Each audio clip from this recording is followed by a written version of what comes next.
Flosstube. My name is Becca, and I am SamBrie Stitches here on Flosstube and Instagram. And this is another edition of Interview with a Flosstuber. Today, I am here with Hallie. She is a newer Flosstuber, and her channel is called Stitchin Big Things with Hallie. She reached out to me via an email, which was really cool because then I discovered a new channel to watch. So I went and checked out her videos. And live vicariously through her large projects because I don't stitch that big project. But then we set up an interview, and so here we are. And so how are you doing today, Hallie? I'm great. Thank you so much for having me. I'm so excited, and I'm excited to get to know some new people. Yeah, this is gonna be a lot of fun. These interviews are just a blast, and people just enjoy seeing new Flosstubers. So absolutely, we'll get some new people in your direction and check out your channel. So the first question is, why did you start a Flosstube, and were there any particular motivations?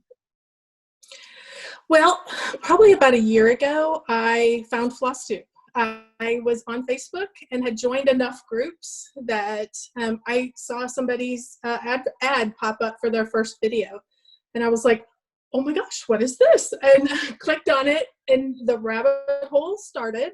And, here I am a year later, and I've known that I wanted to do this for a while. I thought it looked like a lot of fun, and it took me a while to kind of find people who stitch things like I did. And so I thought, hey, there's, other people out there, or, I do things that are different. And so it might be nice to just put it out there and find other people like me.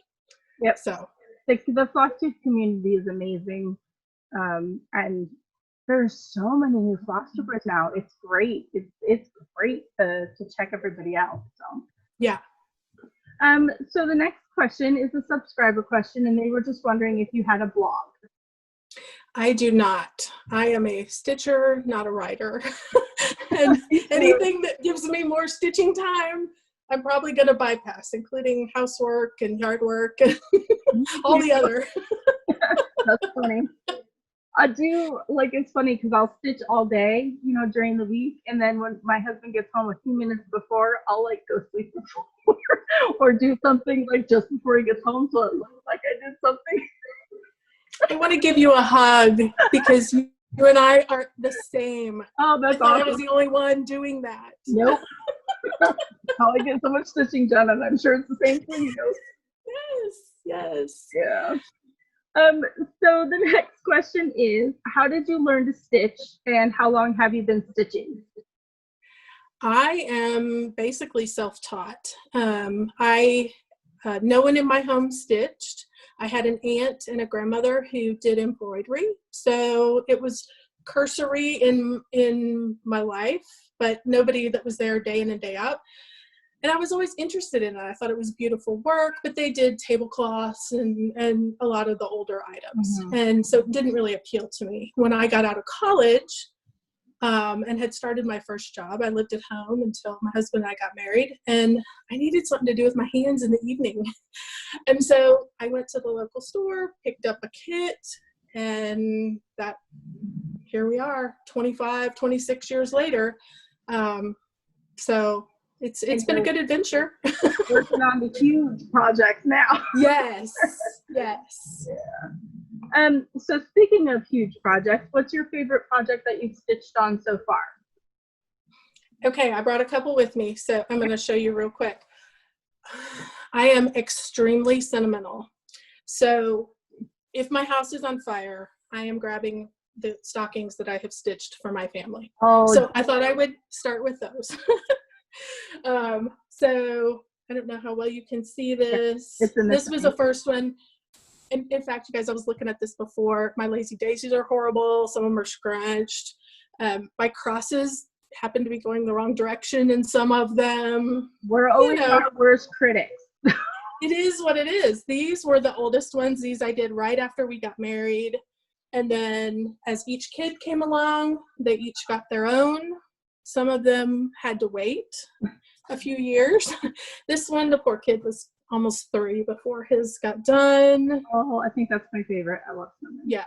So, and they've got like a velveteen backing. They're all satin lined. I don't do any of that. I pay for that to happen.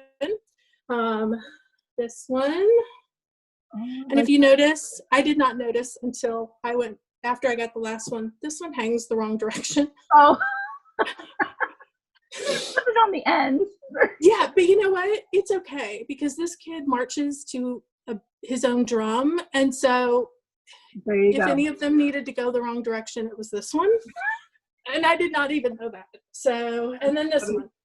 So. Oh, wow. That's like completely full coverage. So there's 6 of us. So those would be the things that I would grab in a fire. The other thing that I had to show is the reason why I stitch big things. And this is going to be hard to show. But I did the big Afghan from Stony Creek.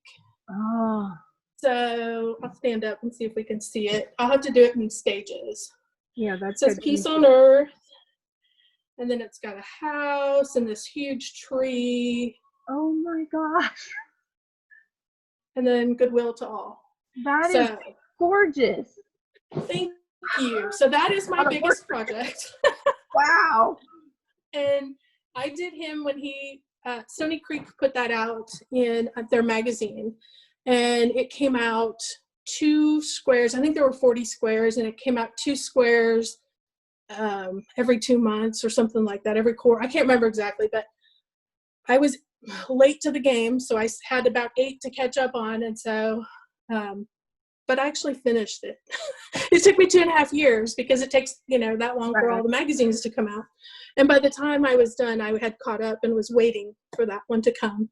And that one showed me that I could do these big projects and I could stick with it. And I wasn't sure if I could. So that really helped me to see that, HAEDs are not unattainable. It's not a HAED, but, it was a good project. Wow. Yeah, that's amazing. I know my friend Audrey, she's Stitchy Witch 42. I think she's doing the Stony Creek Halloween Afghan. I have that too. Oh, do you? I need to connect with her. Yeah. Because I so loved it and I want to start it. So yeah, I need to get in with her. Yeah, you got to check because I think she's got the top part she's working on now. She's working on one of the pumpkins and she's got it looks gorgeous and it's just the top part that she's got done. But yeah, reach out to her. I think she just showed it in her latest video too, so you can check that out. But okay, yeah, I will. Yeah. So the next question is, what do you enjoy most about stitching? I enjoy that my hands stay busy while I'm watching TV or listening to an audiobook or doing, chatting with family, whatever. It's something that I can do with my hands that keeps them busy. So. Yep, me too. Yeah. And it keeps my mind busy and focused. Exactly. So what is your favorite genre of book or movie? I am a huge mystery person. I love a good thriller. I love a good crime novel.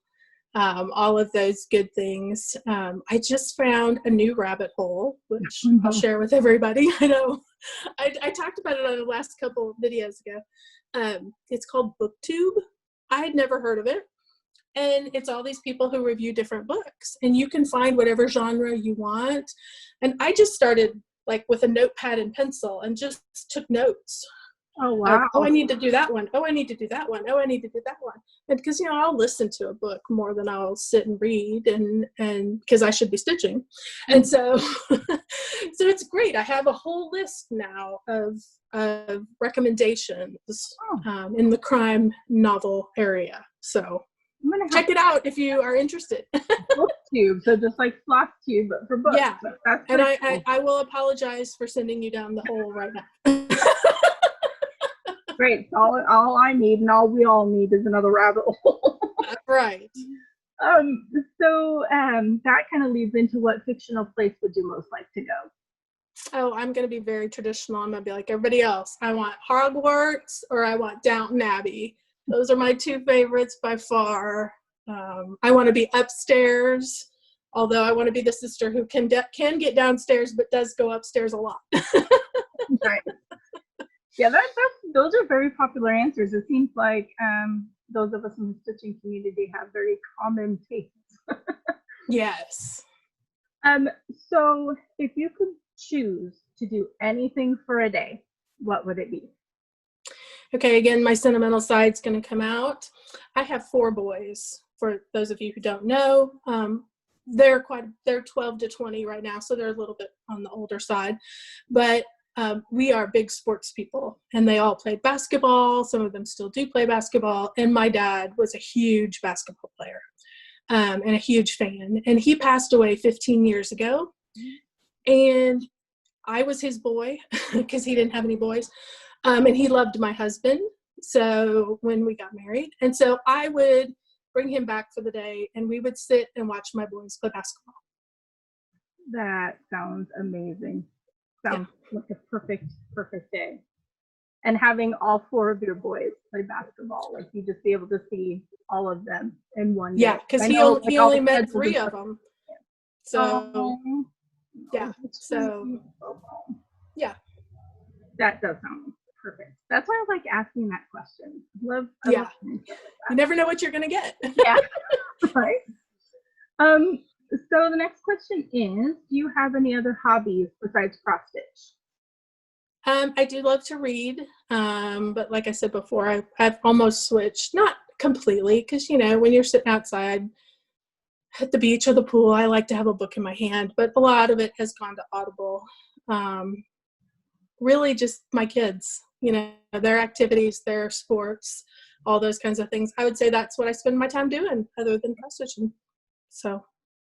Do you have a smaller project that you bring to like your kids' games or practices or stuff if you hang out there? When I go, if they're playing a game, I'm watching because I'm the crazy mom cheering and jumping up and down and clapping and yelling. So so not a lot of stitching would happen then. But if we're dropping them at practice and it's going to be short, yeah, I'll grab whatever. I don't necessarily I won't take my big ones, but something smaller I'll throw in the car, something easy with, it's a fill-in or something like that. Yeah, see, that's what I do. My daughter, my oldest was in band, my youngest is in choir. So when they had concerts, we'd have to get there like an hour early to get seats because I'm that crazy mom that I want to be up there. So we have another thing in common. Yes. I would stitch to kill time, but of course, when the concert started, you put it away. But yeah, right, absolutely. Yeah. So how would your friends describe you? I think they would say that I probably don't know a stranger. I love to meet new people. That I'm pretty fun, pretty exciting. I asked one of my sons, I don't know if this is good or bad, but he said, "Mom, you're whack." I'm like, oh, okay. I don't know if that's good or bad, but I'm whack. Okay. I learn new things from my kids too. So yeah. Like terminology. I don't know what whack means. It could mean cool or it could mean you're crazy. I know. I'm not sure. So that shows my age. I don't know. My oldest she's 21, and I had messaged her something yesterday in Messenger. She was upstairs. I was downstairs. Too late. Oh yeah. Hello. Yeah. And then she sent me back this emoji, and it was I don't remember what it was, but I was like, I don't know what that means. And so she had to explain to me what that emoji meant in response to what I had said. Yeah. No, I'm the one sending the wrong emoji all the time. Yeah. I'm like, oh, it looks like they're laughing and like they're cringing and crying. I'm like, no, that's laughing. I'm like, yeah, I'm uncool. We got to learn stuff from our kids, apparently. That's right. They keep us on track. So the next question is like, how do you prefer to stitch? You use a Q-snap or in hand, light, that kind of stuff? I definitely have a Q-snap. I do almost everything on a Q-snap. Occasionally, if it's a small ornament that's like on plastic canvas, obviously that's going to be in hand, but those are rare. They're few and far between. So most of it's Q-snap. definitely need a light. I'm of that age where, you know, I need the reading glasses, I need the light. So I'm blinding everybody in the room, or, you know, so yeah. And as far as fabric goes, do you have a preferred fabric? I will do anything, but probably if I, my go-to would probably be either 28 or 32, probably an even weave, but I have done anything. I'm certainly not opposed to Aida or linen. I've never tried 40 count though, and I keep hearing everybody talk about it. I don't know. I know Brenda and Laura. I'm never going to say never. Yeah, Brenda and Laura are on like a 40 count cereal cake. If you've ever watched them, Brenda and the Cereal Starter, they teach everything on 40 count with beautiful samplers. And I'm an Aida girl. Aida only. Yeah. Always good. Always good. So where is your favorite place that you've traveled, and did you bring stitching along when you went? Probably my favorite place. I think people are either one of two ways. This is just my own hypothesis. You either travel to relax or you travel to go see things. Yeah. And I'm not a go see things kind of gal. I'm a travel to relax kind of gal. So probably my favorite place was Kauai in Hawaii. It was beautiful, it was quiet. It was my husband and I's first trip away from the boys after they were all four here. It was lovely. So, and yes, I take stitching on every trip. You know, there's airplane time, there's car time, there's downtime. So yeah. So now I might not do much stitching when I'm at the location, because, you know, I want to go sit at the beach or sit at the pool or relax in the hotel room. And then I'm going to bring my books, but it's in the bag somewhere.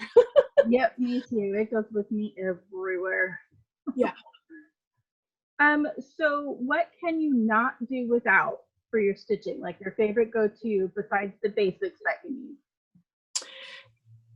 You know, this answer has probably changed in the last 6 months.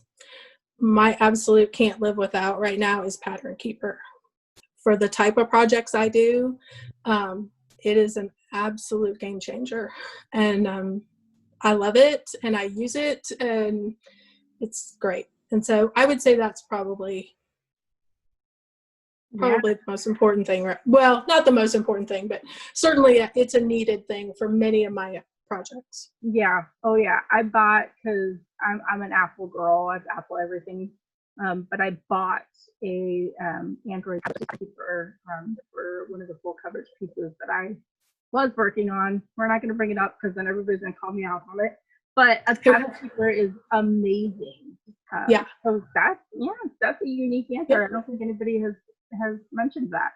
Yeah, and I did the same thing. I'm an Apple girl, and I bought a small little Kindle to run it on, and that was a game changer. Yeah. So if you haven't tried it, everybody, give it a go. Yeah, you will like it. You move so much quicker. It's crazy. You do. Yeah. So how do you decide on what you're going to work on next as far as projects go? Normally, I would have told you that it's whatever I feel like working on. I just kind of go with, work 3 or 4 days and then I switch to something else. But now I have entered this new world of Flosstube. And so I tried Jolly July. Well, I don't really do Jolly July. I guess I did Christmas in July because I think I did 1 ornament, but I did big cross stitch. So Christmas in July. So that was new. Right. I'm doing Arbitrary August, which I had to make a wheel. I'm like, who am I? I made a wheel. And yeah. And I'm actually even thinking about no new starts for 2021. I'm like, what? Seriously? Who am I? I don't know. I'm thinking maybe I'll try 6 months, and then if it's going well, I'll continue. But I'll try a week. So I am finding new things, and it's wonderful to try these different things. And some things are going to work, and some things aren't going to work. That's okay. Yep. Yeah. That's kind of the nice thing is learning all the different little themes. Like September, I think is Sampler September. There's all different kinds of things. I tried the wheel. I don't like to be told what to do. So You're like, I no. would hit it, and it would pick a project and be like, I want to work on that. My husband did ask me, because he knows me, and he goes, how many times did you have to hit the wheel before you got what you wanted and then you showed it? And I'm like, no, I didn't do that. And he goes, what? So yeah, it's all new. It's all new for me. Good to try, definitely. So we are down to the last question, and it is my favorite question. It is, what is the best thing that has happened to you so far this year? Okay, we're back. Sentimental Hallie is back. I've heard a lot of your folks say that, with all that's happened in the last few months, that there have been good things that have come out of being quarantined with COVID and so on and so forth. And I agree. At first it was hard. And, my oldest son, we were on spring break when he got his notice that he had to stay home. And that was hard for him. It was hard for me. I'm like, wait a minute, you were supposed to go back, and now I got to buy groceries for you for the next how many months, and your laundry, and so it was, all of us were dealing with the change. But we all got to be together for Easter. We all got to sit together for dinners every night. We all got to do those things. And I would not get to do that. Now I've got 2 that are going to go off to college, and I probably won't see them at Easter again. There's a good likely chance that one of them will be doing their own thing or not come home. It's a long trip, and, it's a few days, and they may not come home. So those were really nice things that really that I call them the gifts of COVID. So, and you have to kind of just look at it that way. Yeah, I like that. We should coin that term, gifts of COVID, because I'm the same way. My daughter turned 21, and she wouldn't have been here. And the day on her 21st birthday, the bars were closed, but a mobile bar came through our neighborhood. And we got to take her to get her first drink on her 21st birthday because that mobile bar had come through. Right. It's that kind of that would not have happened, right? There's like just these moments that you've shared with your family and with your kids that never would have happened, if this full quarantine lockdown thing, it's going to go on longer because both of them are home now. They closed the schools for at least the first half of the year. So that's a great reason. I asked this question on my last Flosstube video because I was doing a giveaway, and a lot of people, I was in tears with some of the answers that people just had given. So I love this question. I love hearing stuff like that. I love that, families are growing closer and good things are coming out of something that was pretty horrible. So. Right. And I certainly, I know there are people out there that are hurting and are sad and don't have the same experience I do through COVID. And certainly, I'm sure I can speak for you. Our hearts go out for them. And I hope that, as time passes, they'll be able to see a little glimmer somewhere of something good. Of happiness and hope. Yes. Yep. Well, we're going to end it on that note. Thank you so much for taking time out and for reaching out, because I'm so glad that we got to meet. Me cool. too. We have a lot of things in common. So I know we were supposed to be friends, and I need to come visit. You have mobile bars? Yeah. What is that? for quarantine we do. I don't know if we'll have it for forever. But it was pretty cool. Really expensive, but really cool. But thank you so much, and I hope everybody enjoyed this video. Hallie's information is going to be in the description box, so you can go check out her channel, and we'll say bye to everybody on Flosstube. Bye guys. Thanks so much, Becca. Appreciate it.